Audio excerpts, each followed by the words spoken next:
Carol's watched a lot of Bravo. Oh, it's always good to have a fourth opinion. Yeah. It really is. What do you think?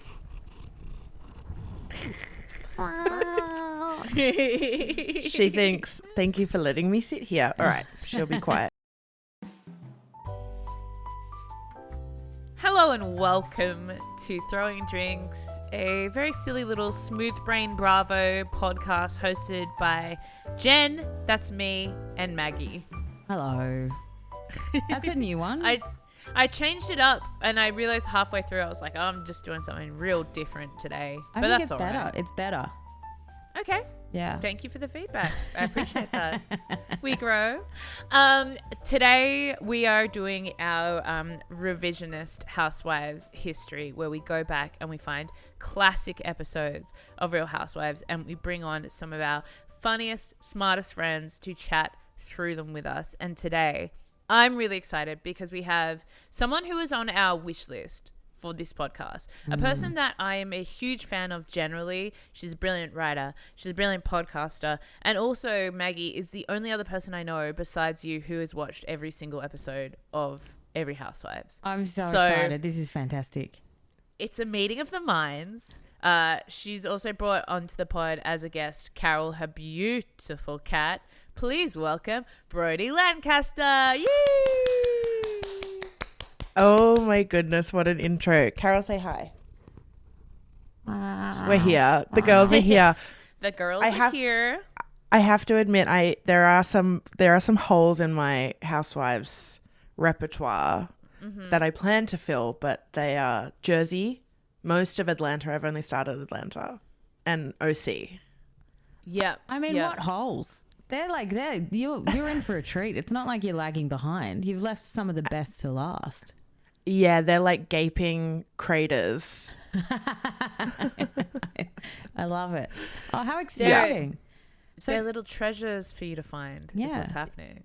Yeah. So tell us your origin stories. Like when did you start getting into this insane world? This lifestyle, this passion. Yeah, I chose my lifestyle. I started with the Australian ones. I started with Melbourne, and then I forget whether Sydney or Auckland came first, but I went across the Dutch, and I did all of our local girlies, and I then did Vanderpump Rules first. That was kind of my entry point to like Bravo proper. And that planted a seed, but that didn't grow into Beverly Hills until COVID lockdowns. So like I watched all, like the week we went into the first lockdown in Melbourne, I started season 1, episode 1 of Beverly Hills and was done like 5 weeks later or something. And this is like, so I was primed just before all the Tom Girardi, Erica Jane stuff happened later that year. Yes. Amazing. So really good timing. I did all of New York was my first Housewives love. Carol is named after Carol Radswell. Because she was a cat lady. All the Housewives have dogs except for Carol Radswell, who had just like 700 pets, all called Baby. Yeah. Yeah. I want that couch, that zebra print couch from like, I don't know, some Grey Gardens relative of the Kennedys somewhere.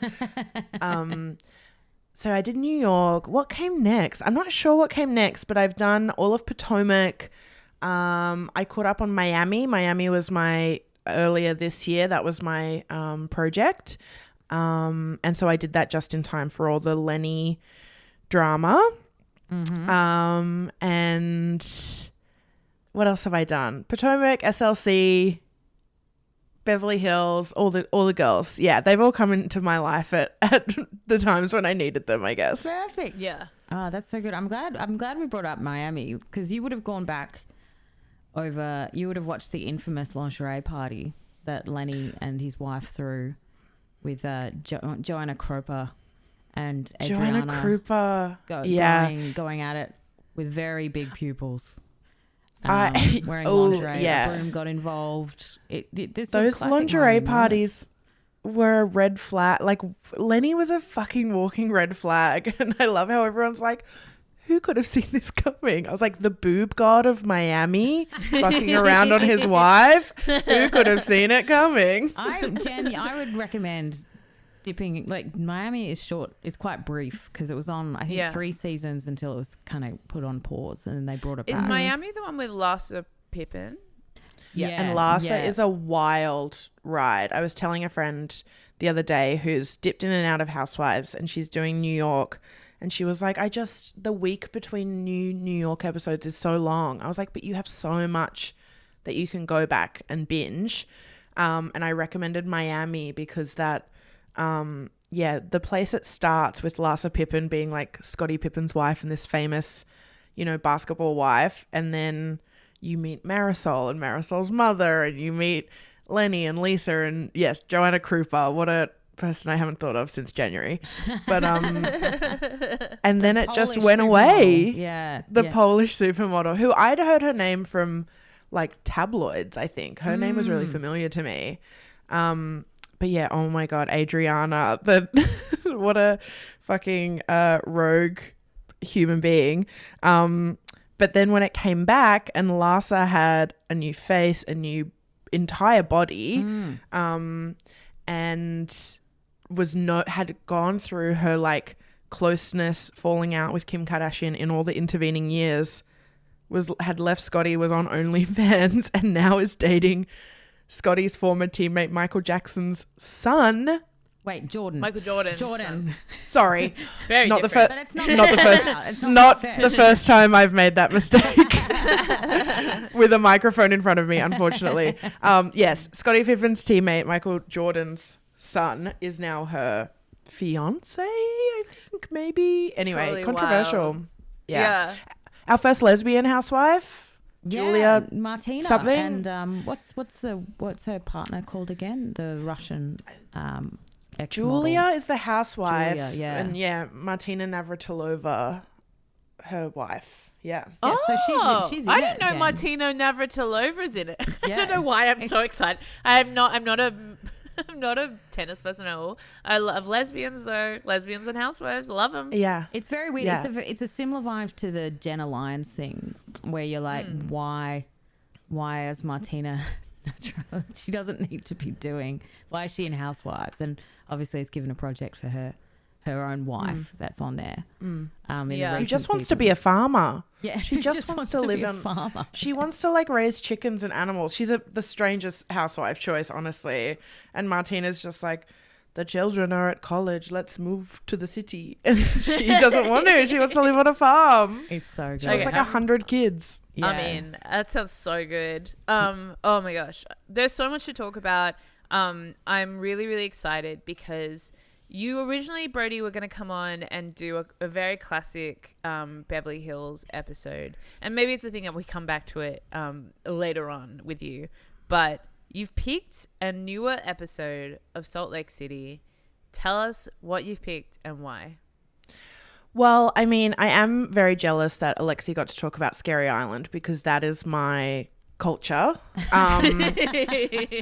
But, when you think of like the classic Housewives episodes, it's like Scary Island, it's the dinner party from hell in Beverly Hills, which I was going to do because of the e-cigarette and the Maurizio of it all, like I it's know, and so it's kind of come true. Mm-hmm. justice for Alison Dubois. Yeah. What is it all that? He will never satisfy you. She invented vaping. Anyway. He will never do it. Yeah. As she puffs on that. And the drink she had, like, remember, like, the glasses that were accidentally served to the people. Yeah. Goblets of and she tequila. had about 17. She's Heather Gay in this episode, which brings us to an instant classic, which aired last week on Real Housewives of Salt Lake City, a franchise that won me over, lost me many times in its like very short life, and the episode where all of the women are together finally at Trixie Motel in Palm Springs. It begins with Meredith Marks walking through the doors and seeing that Angie K has arrived, and it ends with Heather Gay spewing, maybe pissing herself, in a Sprinter van that her cousins just ran out of because she'll get sympathy throw up, and Heather's like bedazzled trucker cap is just abandoned on the floor while she like spews in a basket. It's just exactly what Housewives was invented to give us. Oh my God. It's pure cinema. And you're so right. Salt Lake really has, I mean, we've talked at length, Maggie and I, about why we love Salt Lake. Obviously, yeah, I think last season kind of dipped, and the Heather Gay black eye of it all, and the kind of extinction gasp of Jen Shah on that show kind of left it in a real place. But this episode, All Tricks No Trust, episode 3, I feel like has just brought it back. And there's so much. Yeah. There's so much. It was just like there's so much to talk It about. felt like they'd done a survey of viewers and being like, what do you want out of a Housewives episode? And they've just put it all into one. It's a great pick. And I love how, you know, it just shows how fresh this whole thing is keeping, that it only happened a week ago and we're already branding it as a classic. It just, I couldn't believe everything that happened in this episode made me laugh out loud on my couch. Like it was, because last season we didn't have last season was just, it was hot. Like the temperature was like high. There was no storyline. There was no tension that we could kind of follow as viewers. It was such a bizarre experience watching one of my girls like flounder for a whole season, because like Meredith Marks, you could say that it was kind of like when Bethany came back to New York and was like, I think it was after her marriage fell apart, or maybe after Dennis died. I forget, something really traumatic had happened in Bethany's life. And she said by the reunion, it was her short hair season, I think. She said by the reunion, like, I wasn't ready. Like looking back, I wasn't ready to come back when I did. And Meredith was similar, I felt, last year. She like didn't have anything to say or do. She was not engaging in the conversation. Good, and like Jen's been Lisa working on Meredith Barlow as well. It's really, it's hard. My family. My You've threatened my family. Well, you've got a lot more to play with Meredith in this episode, because she's my God. tipping her hat. She's British all of a sudden. Yeah. What's going on? It's like turned into Dorit. Yeah, she's really very Dorit. has. It's kind of Dorinda, the slurring of it all. But like last season, Whitney was going through a very traumatic personal story. Which Heather, like I don't want to minimize, but also like No. the question mark around that as well made it very hard to buy into too. Look, I've been through EMDR and I'm like, it's for everyone. Everyone do it. But I'm also like, I don't know. Is that wrong of me to say? Well, I don't know. The therapy side of it I'm not as familiar with, but I feel like what was happening with Whitney was she wanted to have kind of a storyline that was a reflection of what she was going through in her real life, her healing journey. But at the same time, her dad had been a presence on that first season. By the reunion, he had disappeared. He was missing. Like, she hadn't spoken to him. And then the next season was kind of her dealing with like her father kind of evacuating from their lives. And then the following season, her talking about like discovering some like repressed traumatic memories with her half siblings, and the person in common with those siblings is their father. So I was like, it feels like there's a lot that she thinks she's sharing on the show, but she also can't share all of it. Like it was really, it was almost too dark for Housewives, but she didn't quite lay it all out. Not that I need her to. Yeah. No, it's a good And point. I feel as like well. When you get and it's kind of trippy because like I don't know if trippy is the word, but often with these ones, if someone's bringing up a story from their past, you don't actually know the character, but we got quite, like you said, quite well introduced to her dad, and then that happened, and so it was a lot for the viewer to process potentially what was being inferred in the storyline, and whether or not it was. I felt fair on Whitney to have to flesh that out for a reality show. It was pretty. You're right. It was really dark. And then also whatever was going on with her husband as well. Yeah, husband losing. What do they paint each other or something? Yeah, They and then he just- got fired for doing that on TV.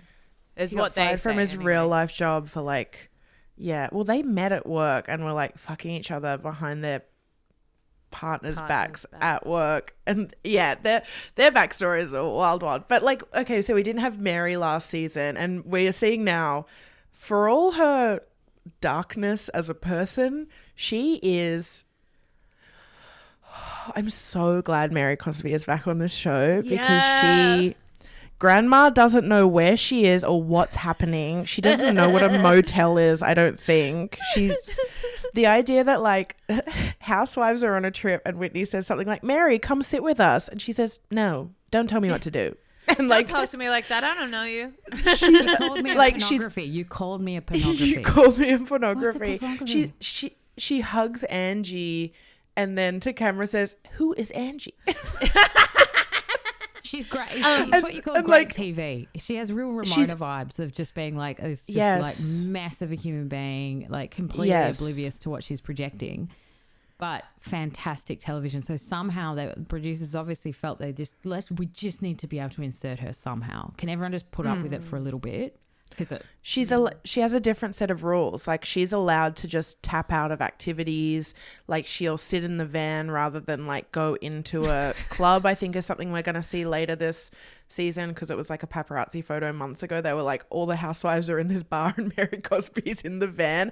I'm like, that's perfect. Yeah. I don't need her to join in if her Yeah. not joining in is going to be funny. Yeah. Funnier. Yeah. Absolutely. I kind of want to go through this beat by beat, but I just Yeah. wanted to get you gals' opinions on what makes like a classic episode. Like, why is this a classic episode? Why is Scary Island? Why is the Dinner Party from Hell? Like, why do we think these episodes are classics? What makes them classic?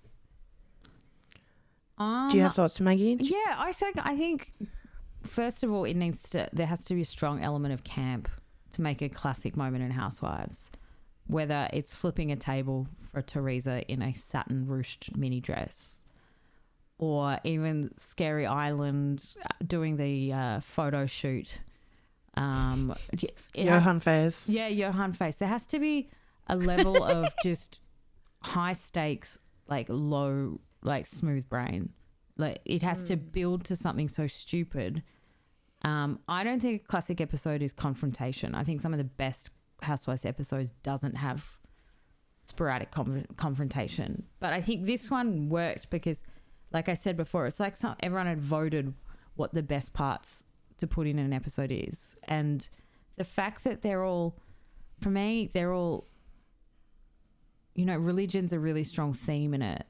And they've kind of left that behind to go to a extremely camp, bright pink motel in Palm Springs for no reason. Run by a drag queen. Run by a famous drag queen.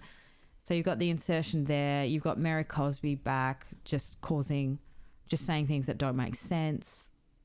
There's so much to it. I completely agree, Brodie. This is a classic episode. This is good. And what about you, bro? Why do you think this has been earmarked? I think there's something in, and this is going to sound so bad, but there's something in all of these things that I'm just realizing they have in common in Kelly Clore and Ben Simone in Scary Island, Alison Dubois in The Dinner Party from Hell.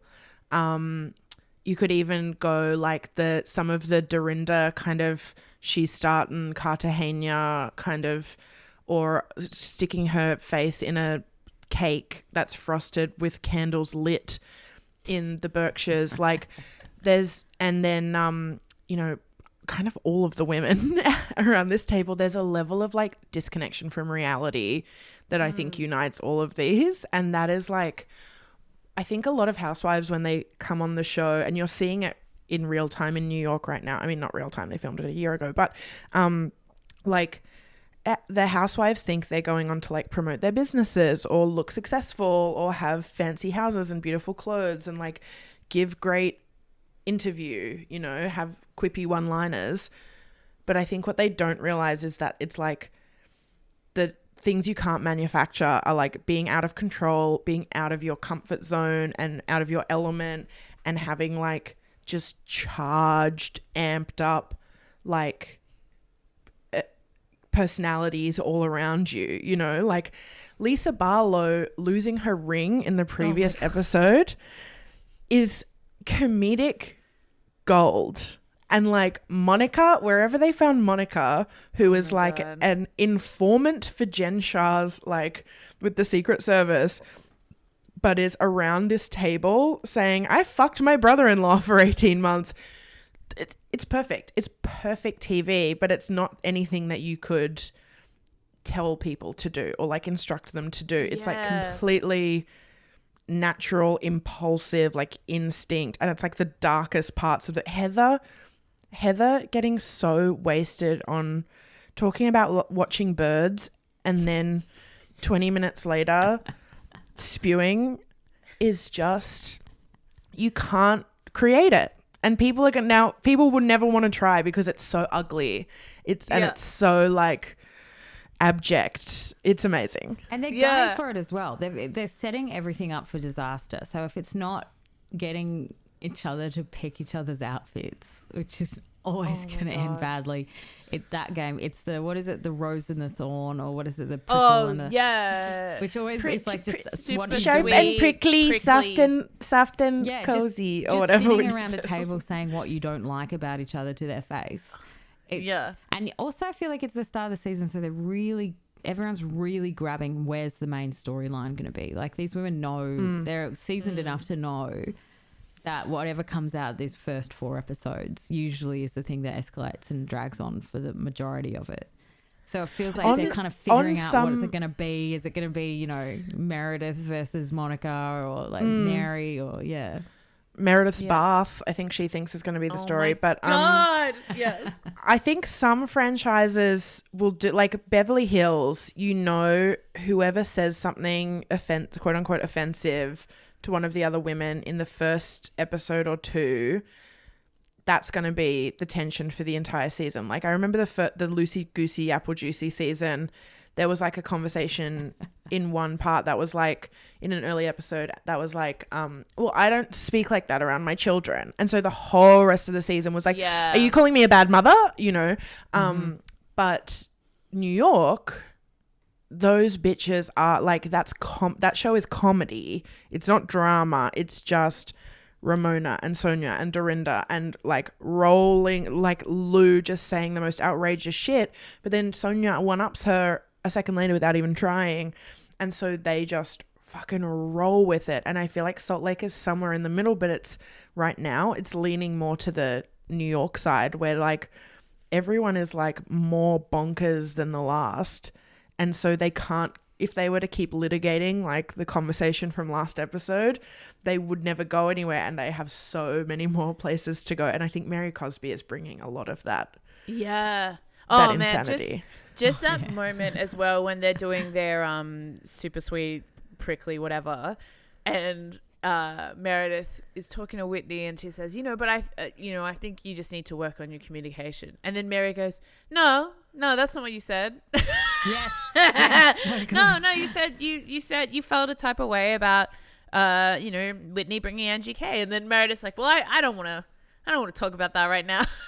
And it's so good. Like we've talked about this before, and I like the lovely thing about this whole, world, universe, Bravo universe, is I always feel the best shows are the ones where the women are moving into another part of their life. Their kids are older and they're finding their independence, and they're also figuring out their own identity after having children and I feel that's what we're struggling a little bit with New York, is the majority of them have really young kids. And so I feel Salt Lake has this wonderful vibe where they're all gone, the kids are going to college, or they've been to college, they're all older. So these women are trying to re-identify themselves and have fun, and they also don't have to feel like they need to be as much of a role model almost. Do you know what I mean? Like they kind of like the kids are fine. They're done. Now I can just be myself and have a lot of fun. And that's I think Whitney's the only one Oh no, there's Monica, the new one's got young children, Whitney. Young kids. But the others are all pretty much older kids. Yeah. Yeah. I feel like as much as the kids thing is, I agree. I think there's also an element of like when they found fame and relevance and like a public image too. Like with it's kind of something similar happened on Potomac. Like Karen Huger started that series as kind of the wife of a guy who worked at IBM or Microsoft or whatever, like a socialite who had like some money but in a very small pond, and she loved being the big fish. And so by the time the show came into her life, she had already an outsized view of her own importance that was then like amped up because suddenly she had fans and a profile and was making money saying funny things. And I feel like it's maybe similar with someone like Heather or Meredith, who, you know, Meredith's making her like dusty jewelry, and like Lisa Barlow's the queen of Sundance and has her like jewelry. I forgot that. with cobwebs on it, her like middling tequila brand that no one's ever heard of. Oh my God. And yet you know, every bar she walks into, she asks for it by name. Yeah. I'll have a Vita cocktail. Yeah. And like Heather's significance is local. It's like, you know, apparently like there's billboards when you come out of the Salt Lake City airport that's like go to Beauty Lab and Laser.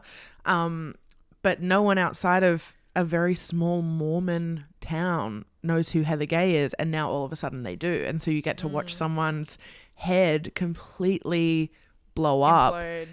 Yeah, being a fan favorite. And then I feel like seasons 1 and 2 she was a fan favorite, and then she lost everyone with the black eye, and she went to Ultimate Girls Trip and she was kind of a mess with Whitney.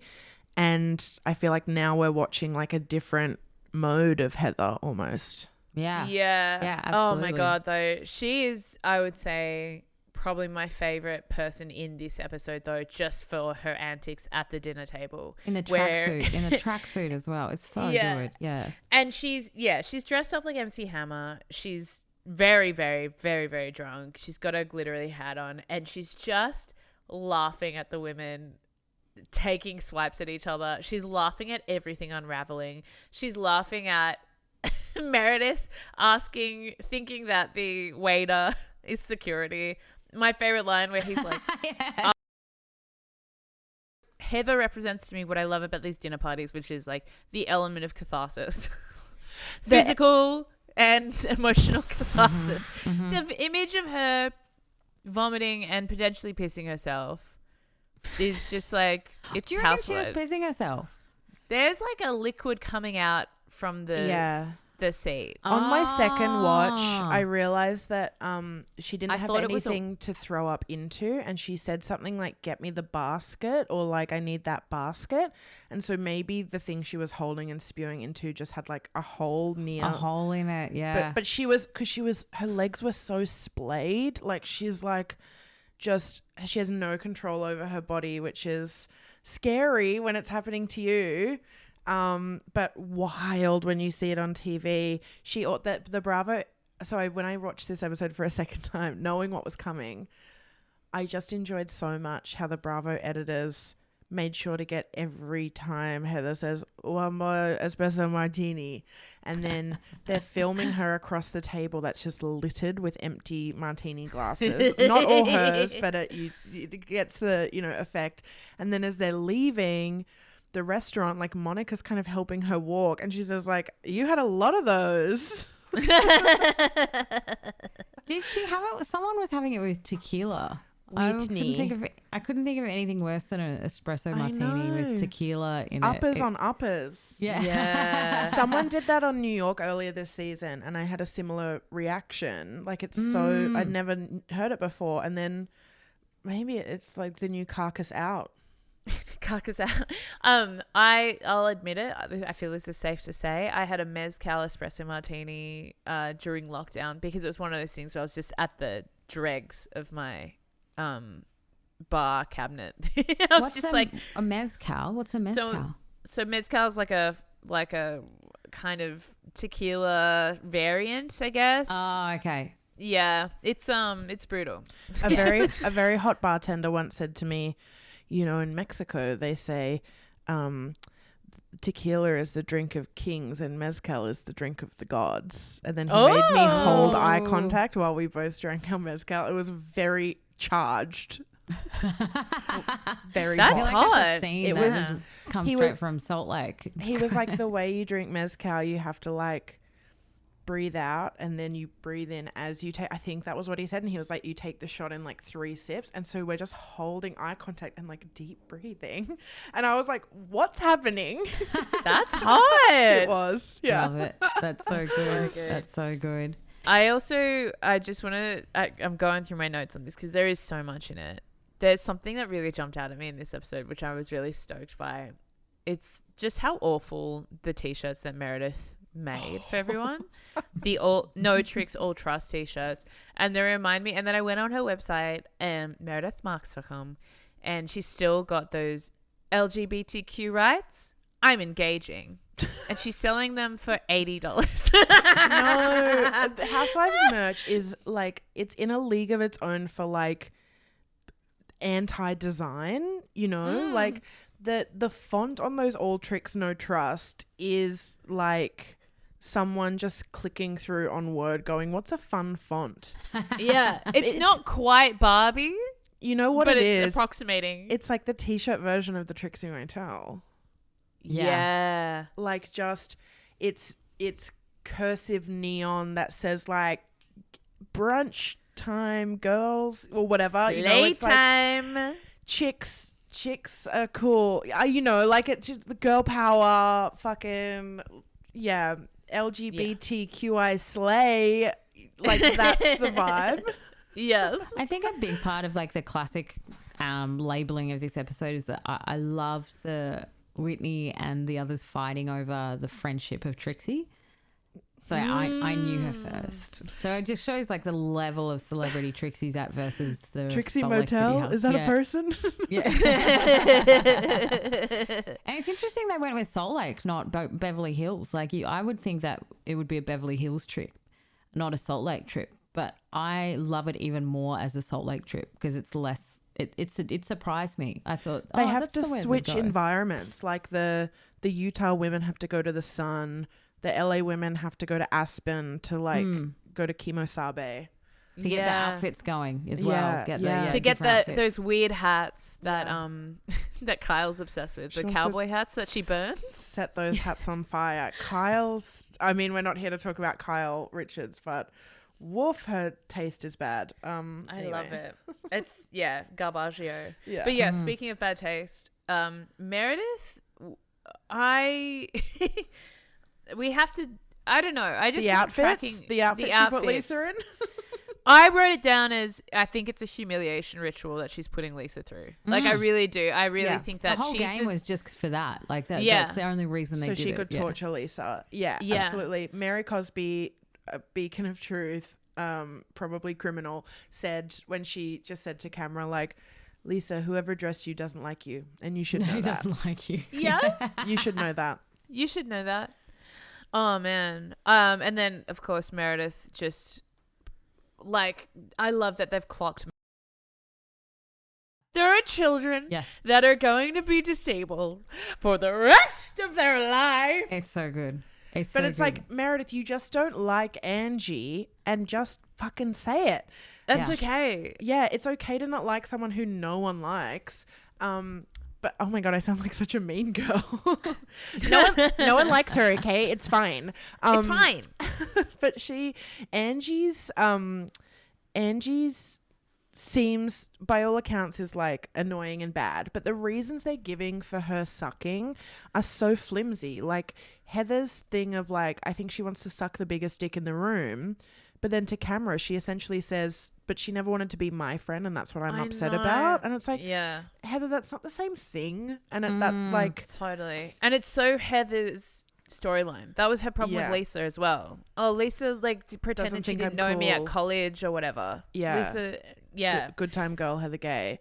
But they're all making these weird excuses. And you're right, like Whitney's... identified, like, this is what Meredith does. She says these things about people, then she denies it in front of a group, and then she does this and that. Like, Meredith is kind of bad housewives behavior, but it's leading to some iconic shit so far this season. I feel like the first 2 seasons with Meredith, she was relatively subdued. She was trying to be the classy fashion woman. And this season, she is like off the rein. Like, going back to the dinner party, asking Angie to leave. That is she now didn't a ask. goodbye, Kyle. She said, You can't leave. Yeah, you're telling her to leave. And then what we're saying, going to the waiter. Oh, so good. I'm the hostess of this party, and their behavior is not acceptable, and you need to ask them to leave. Who was it? Was it Heather said in the confessional, said, look, I don't think he's going to be helpful unless you're after dinner rolls and a top up of water. It's the poor guys just standing there looking at like these women just losing their and like plot. This venue that they're at also, like, I'm sure they have security, but it's probably like people standing out the front to like evict drunk people from, or keep drunk people from coming in. But like, remember when they were on their way there and Lisa was looking it up, and it's like, what is it, like Frank Sinatra's old house or something, and she's like, Cary Grant's old residence, and Lisa's going, no, it's not funny. It's a 5-star restaurant and I'm dressed like this. No. It's just, I love it when she's so like, ashamed. It's just so triggering for me. It's so triggering to go to a restaurant in a silly outfit. And Monica's like, what's triggering about it? Like, thinking that maybe something terrible's happened to her by Cary Grant. I don't know. And she's like, I'm wearing this and the sequins are pushing into my body. And it really hurts. The discs, it really hurts. That fantastic edit that they did of when the new girl said, oh, I just took your kind of issue. You're going on about your $60,000 ring. And she's like, said something like, I actually never said how much it was. And then the smash super cut. As soon as they arrived, Trixie, I lost my ring. It was 60 G's. And at the end, the confessional first, she said 60,000, 60,000, 60,000. And the amazing comedy moment where she goes, well, if she owned a $58,000, it went down by $2,000. And she must have looked it up in the end. She had done the insurance claim by then. Yeah. John Barlow. I have to call my jeweler. It's sentimental. Okay, so now I love doing Lisa's accent. It was the big one. Come out of this one. It was the big one. It's so good. It's so good. And I feel like it's only going to get better. If this is just the start. I'm so glad that Fresh Wolf has gone on his like Book of Mormon adventure. And so we don't have to see his like small business enterprise anymore. Oh my God. Hair care for teens. Fresh Wolf. It's kind of, you understand why he went on the trip. Yeah. He's probably like, maybe in 2 years this will all be over. Yeah. But he's leaning more and more into the, do you guys follow the Black Menaces on TikTok? BYU? Yeah. So they're these two like students, people of color at Brigham Young University, which is, the Salt Lake City Mormon college. And they do like Vox Pop interviews with students, and it truly is like supplemental material to Real Housewives of Salt Lake City at this point, because it helps me to understand just how deeply Mormon people are like, they're all in just this one place where they all have to just abide by the same logic and rule system. And like, I know that's not unusual for a religion, but like, it's just so fascinating to see like teenage college students who are like engaged so that they can have sex without like soaking. And like, when they go out to, one of the questions was like, what do you drink before to like get the party started? And they're like, Fanta, soda, like that's the Lisa Barlow soda culture. Yeah. Is so connected to Mormonism in a way that I don't know if the show makes like really apparent, but she's like, I wake up in the morning, I have my Kit Kats, I got my soda, like we met Lisa Barlow going through to all the drive-thrus, but I didn't fully understand how much of a Mormon thing the like Mormon soda stores are until I watched videos from them on TikTok, you know, like they would put like strawberry syrup and lemons in Diet Coke and like cream. Like they're making like mixed drinks based with a soda base. Like these students were given the opportunity to choose between drinking coffee or drinking cooking oil. And except for one of them who said they'd drink coffee and then repent, they all said they would rather drink cooking oil. Like that's the environment that these housewives were brought up in. It's unreal. Why do you reckon the show doesn't lean into that? Do you reckon it's because they kind of want to protect I don't know, like they don't want to alienate the subjects of the show? Like, because it is interesting, right? And it kind of makes the whole idea of Lisa Barlow having an alcohol brand and drinking and like converting regularly to Mormonism. Like she wasn't raised. Yeah, it kind of does make it more like weird or not abhorrent. Like I don't want to say that because I don't have a personal view on it, but like for someone who is so like I'm Mormon 2.0 and Mormon values blah blah blah, like it is pretty full on that a pretty high up Mormon has an alcohol brand, but I don't think it really gets addressed in the show at all. But she also was kind of against Henry going on mission too, which I feel like is like, as a very outside person, I'm like, is that not a rite of passage for like young Mormon boys to, you know, my understanding of it begins and ends with the Book of Mormon, but still. Yeah. Well, yeah. And Heather went on her rite of passage to the south of France or whatever. And it just sounds like she just ate like delicious cheeses. She's like, I went to south of France to, what do they call it? Is it mission? Is that what they call it? Mission. Yeah, mission. Yeah. I think the lovely thing about Lisa is I'd love two Lisas. I'd love to be able to stamp her and put her into current New York because that's what it needs. It needs a Lisa. Yes. And she is New York. She's so New York, which makes it also so good the fact she's on Salt Lake as well. Like it just because none of it makes sense. She's like a hot mouth New Yorker with a liquor brand somehow in this Mormon world, which is brilliant TV. But you could also they need a Lisa. They need to look for a Lisa and put it in New York. Because she is so unhinged and like accidentally funny, like the old school New York crew were. And she's not trying to be relatable. Like the idea that the New York women were like upset that Jenna Lyons didn't want to fly coach. It's like, of course not. She's a rich 6 foot tall housewife. Yeah. Like the fact that you are all flying coach tells me that this new franchise is not long for this world. Because sorry, Bravo's not investing. No, and also like going against that line that Lisa said about it's just wonderfully deluded where she's like, well, you'd be upset if you could afford a $58,000 rent. That's the kind of housewife we want. We want we want a deluded rich woman. We don't want women, I don't know, accusing each other of their rich parents paying for everything and being like, just admit it. It's like, the like traumatic childhood Olympics on New York, and like people are lying about having hard childhoods so that they can be accepted. It's really wild shit. Yeah. Oh man.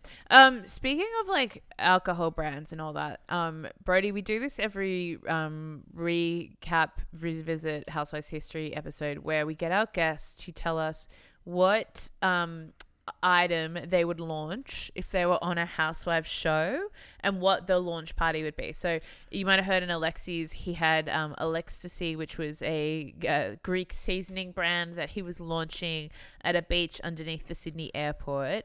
It's very Uber. Yeah. Is there anything that you would see yourself launching, and what would the party be like? Yeah, invite us to the party. We want to, you know. Yeah. I feel like this is based on purely what I'm wearing right now.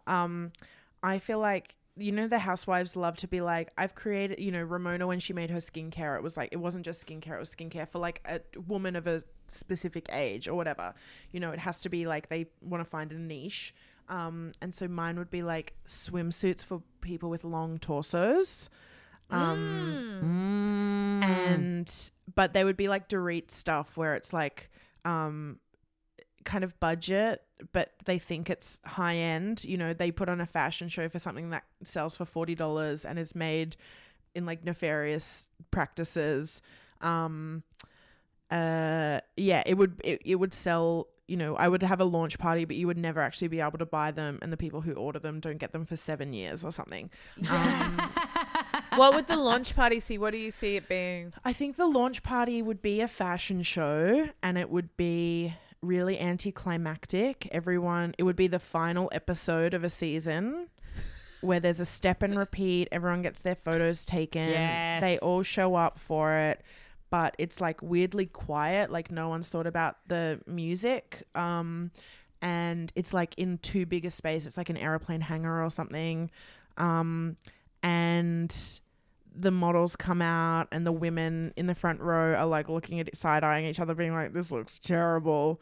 And then they're all really nice to my face about it afterwards. I love it. I can see like a private jet with the branding on the side for no reason in the middle of the hangar. We don't go anywhere. No. Someone has a really, a fight that's been simmering all season blows up, but then I'm just there going, but what do we think of the swimsuits? Yes. Wait, did I miss the name? Does it have a name? Oh, does it have a name? I don't know. I'm on the spot. I can't think of one. Can I suggest one? Yeah. Lancastaway. That's it. By Brodie. I was Lancastaway's by Long John Brodie. Lancaster, but I think Lancastaway has a better of a Or it's like a collab with like Sea Folly or something. It's not Sea Folly. It's not that expensive, but it's like it's a collab. So it's like Brodie by brand, but I pronounce it X. Like people on YouTube do with their makeup palettes. It's like yes, Brodie X Sea Folly collab. Brodie X Cotton on Body collab. Yeah. I love it. I'm in. I can't wait for the party, Brodie. It's Brodie X Reject Shop. Take us to the hangar. Show us the togs. Oh, it's gonna be. Speaking of Housewives businesses, do you want to hear something that I don't think it's not public knowledge because my first job I've worked in agencies for years, and I started doing social media in like the dawn of the millennium, 2012. So all I did was Facebook posts, and one of the brands that my agency handled was Skinny Girl Cocktails Australia. Whoa. But this was 11 years ago, so I had never watched Housewives. And so I was doing all of the posts on Bethany Frankel's Skinny Girl Cocktails Australia, which had already sold to Jim Beam, who were our client. And I was doing all of the content on their Facebook page. And it was the time when Bethany was doing her talk show. And so I had to watch so much of her talk show and be like, did everyone catch Bethany's segment on, not even joking, how to shower properly? Oh my God. And then all the comments would be from people who watched the show and thought they were talking to Bethany. And they would be like, I can't believe what Ramona said to you, Bethany. So that would have made no sense to you. You would have been like someone speaking a foreign language. I was literally like, I guess there's a fight happening with the girls. My favorite, clearly someone's team is looking after their social media. My favorite response to that, is when they just leave a love heart underneath. Yeah. They're like, what the girls did to you was not okay. Good on you for speaking up for yourself. You're a strong person, and just know that there are thousands with you. And then they just reply with it's almost very Donatella Versace. Purple love heart. I love it. It was that era of social media where it was like, let's just use this for one-way communications. I just had to post and walk away. But when Bethany came to Australia, she signed a bunch of bottles of Skinny Girl for the people who worked on her team locally. So I had a signed bottle of Skinny Girl, I think it was the margarita, on my desk. And then I left that job 10 years ago, and I think I threw it away. I didn't bring it with me. And now I'm like, fuck, I could have had the most annoying person on TikTok signature on a bottle of disgusting fake cocktail mix in my house. Yeah. Oh my God. What could have been? Funny. What could have been? Yeah. I wonder where it is now. Probably bottom of a. Did Bethany's talk show air in Australia on TV, or was it just online? I think probably on pay TV, which I don't have, but you could watch clips online. There were also recipes I had to put up for it was also Skinny Girl. Anyway, we can't go into it because the idea of the brand of Skinny Girl, and then she made jeans with inclusive sizing. I was like, bitch, no fat person is buying Skinny Girl jeans. Get a grip. Actually, I remember looking up the website about the skinny girl jeans, and they had like the a lot of studs. Yes, studs and diamantes, glittery back pocket kind of. Yeah, exactly. I don't know how the skinny girl brand's still going in this climate of calling any brand skinny girl. I think she defended it once. I saw her, and she said, "Oh no, it's just a description of how I describe myself. Therefore, it's my brand." You know, she's saying it's like if I had a brand called, you know, dark brows, blonde hair. I'm not saying everyone should be dark brows, blonde hair, but I don't think that's just a complete lie. She definitely launched it. Absolutely. She had like 7 cookbooks on a natural way to stay thin. Like you can't. To quote Kelly Ben Simone, it's weird. It's weird. It's creepy. It's creepy. Yeah, exactly. Poor old Sonia with her getting absolutely destroyed by Bethany. Cheetah Brand. What was it called? It wasn't Skinny. It was Tipsy Girl. Tipsy Girl. Tipsy Girl Chardonnay. Look, Sonia owns that brand. She is a tipsy girl. Yeah. She could have used the exact same excuse. It's just a way to describe myself. Yeah. It's also. I was just going to say, Maggie, also, as someone who also lives in Melbourne, I think you really need to take a pilgrimage to one of Lydia Schiavello's dinners at her house. I went last year and it was I briefly mentioned this. We did an episode of Melbourne with Alice Tovey, and I did say my friend went to one of the dinners. I know we're running out of time, but can you just take us through it real quick? Fascinated. Yes, truly, like do not run out of time. Take it step by step. Take it slow, Brodie. We want to know everything. I genuinely don't have the time. It would take 3 hours to tell you everything, but I'll just say, run, don't walk to Malvern. It was like just after the election last year where Josh Frydenberg lost his seat, and at one point in the dinner she talked about how we all love Josh, right? And we all were just like, yeah, we all love him. She said something that I can't put on the record, but it's like when we booked the tickets, I said jokingly to my 2 friends I went with, I can't wait till Lydia Schiavello fat shames me.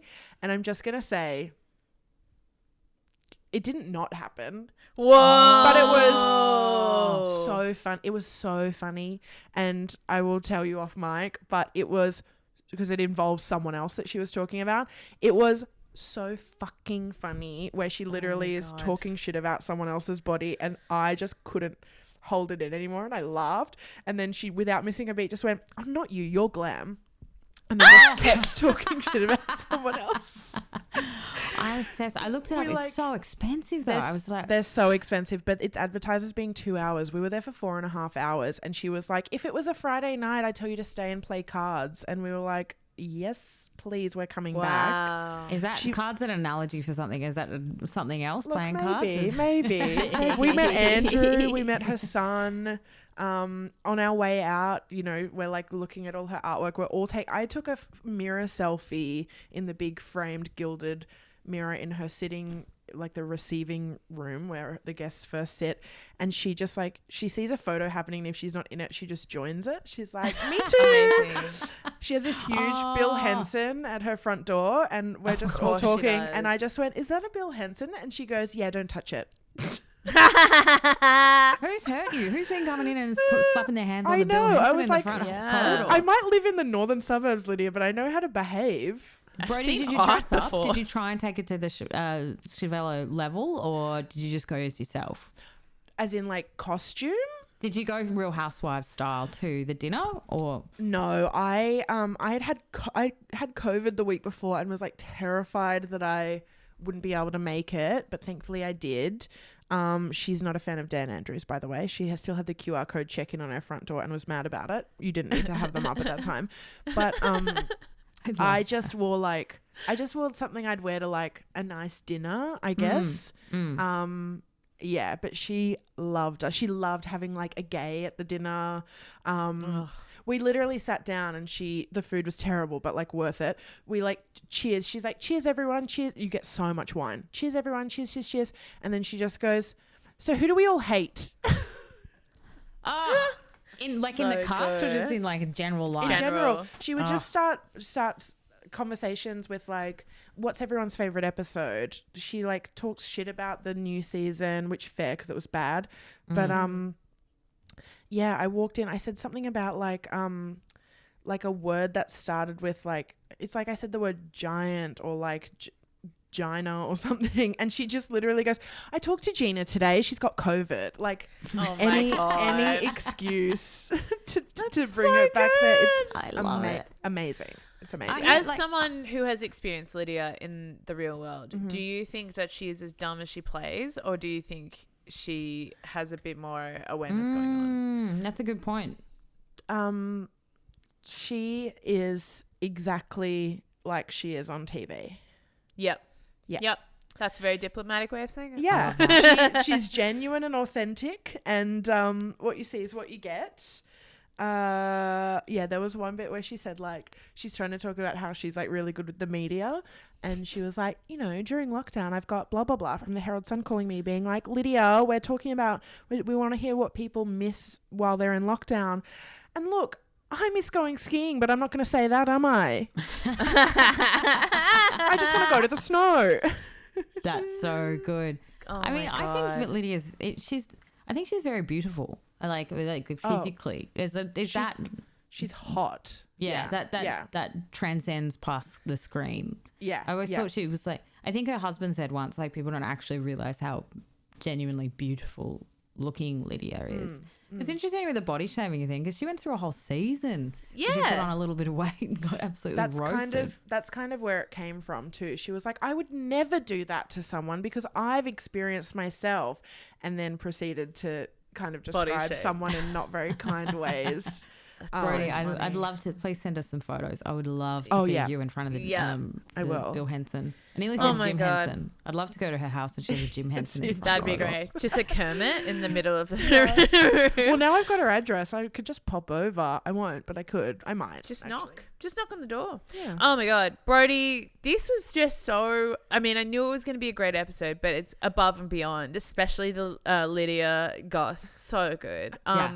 Thank you so much for coming on. Is there anything you want to plug at the moment, or where can people find you? My podcast See Also comes out every Saturday with my co-host Kate Jinks. So I think we'll be out tomorrow when this one comes out, but also, it's called See Also, and it's everywhere podcasts are. And I am at Brodie Lancaster on all socials. Yeah, I'm loving your TikTok. I feel like I'm your number one fan. Always in your comments, always asking for more. Give us the skincare details. I feel so nervous when people I know in real life see or like or interact with my TikTok, because I'm like, no, this is my little secret where I make videos for teenagers. Well, I, a fellow teen, really enjoy your content. Fellow young people. Yeah, that's us. That's us. Brodie, you've been an absolute dream, and please come back.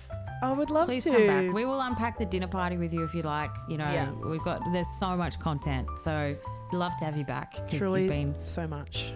We love people who share our passions, take it seriously, know the history, and are excited about the future at the same time. So thank you so much, Brodie. You've been a dream. Yay! Thanks so much. All right. See you later, everyone. See ya. See you next week. Bye.